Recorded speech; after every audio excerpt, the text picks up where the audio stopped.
Hi everyone, welcome to this next chapter where we are going to be looking at receivables. So how we report and analyze receivables, and we'll focus on two specific items, so accounts receivable and notes receivable. Just as a reminder, what is a receivable? Well, this is when we're waiting to receive something, so someone still owes us money. And what type of account is this? Well, we know it's an asset, and it is a current asset, and it goes onto the balance sheet. Okay, so receivables arise in two main ways. The first way is when a business or a person, they sell goods or services to another party on credit or on account, as we've seen in previous chapters. So we're actually doing the work for them, we're earning the revenue, but we do this on account, so we haven't collected cash yet. The second way is that a business just lends money to another party. So we're loaning out that money.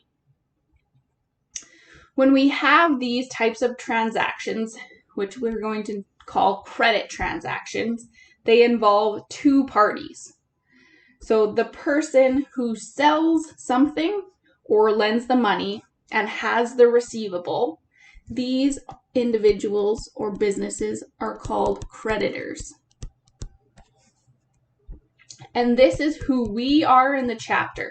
We're the creditors because we are the business who is selling or lending money and has the receivable.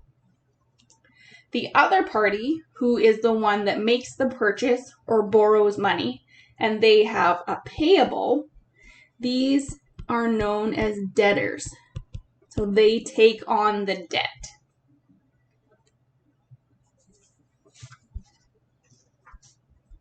Okay, so there's three kind of groupings of receivables. And I mean, there's more, but this is just the most common. So the first one that we'll look at is accounts receivable. So we talked about that. These are also known as trade receivables, and this is when you're selling goods or services. So we actually do some sort of work, they're on account, so we debit accounts receivable to set that up. And accounts receivable are very common. Almost all businesses will have accounts receivable, and these come up as part of the normal course of business. So the normal selling of goods and services on account, and therefore these are very common. The next grouping we see here is what's called a notes receivable. And these are a bit less common and likely not in the normal course of business. They're just something extra that would be done by a business. So a notes receivable is a formal credit instrument that includes a written promise to pay at a specific date. So these are a type of loan. You're lending someone money, and it's actually done through what's called a promissory note. And that is a legal instrument that's used and basically goes through all the details of this promise to repay and when. The third category is kind of a general grouping or a summary of what else is left. So this is this miscellaneous category of other types of receivables. So we just call these other receivables. So for example, maybe a business makes a loan to an employee that they need to collect. If they have interest, that's receivable. These are just a couple of examples. So we, in this chapter, will focus on AR and notes receivable, but just to know that these other receivables are out there as well. Now, when we are talking about receivables, we know that these are initially recorded at the transaction price. So a transaction occurs, we debit the receivable, so either a note receivable or the account receivable at that full price. So the amount or the selling price, if it's some sort of goods, the service revenue, we are debiting that full transaction price when they're initially recorded.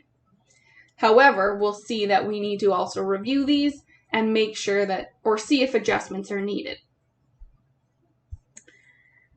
Okay, so now taking just a look at accounts receivable here, we know that when we do a journal entry, so we've sold goods or performed services on account, we always debit this one account called accounts receivable.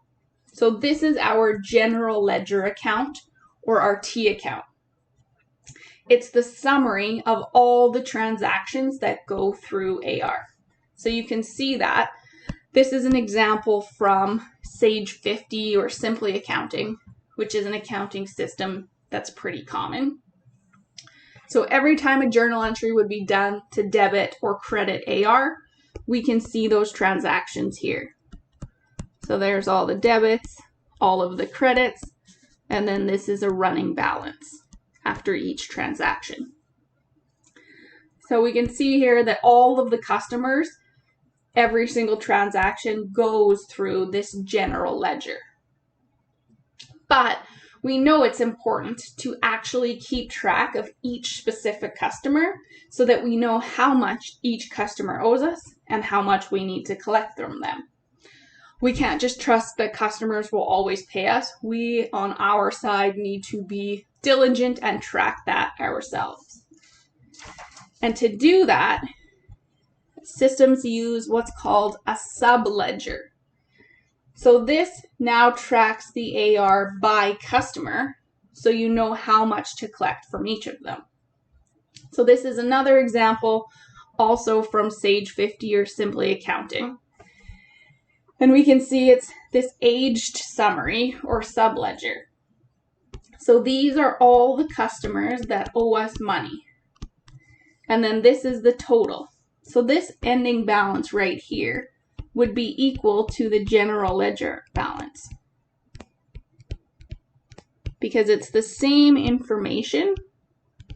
It's just now broken out by each customer rather than by transaction.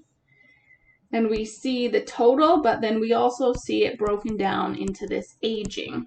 So here's what's due current, which is 1 to 30 days, then 31 to 60, 61 to 90, and 90 plus.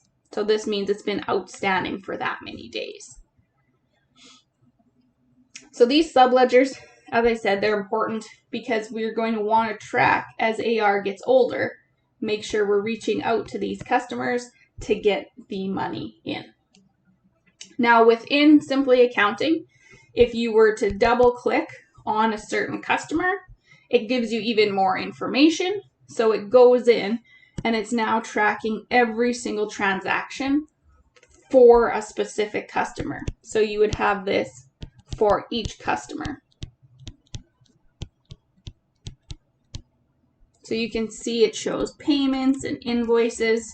So every time you invoice a customer, it gets tracked here with the date, the invoice number, and all of the information. And then it also shows you each payment for that invoice, so you know how much is owed. So just good to know that accounting systems offer this detail because it's important and necessary to track all of the details that go on per customer. And we do this because there is a risk that comes about when we sell on account or provide services on account, and we'll go into that in the next video.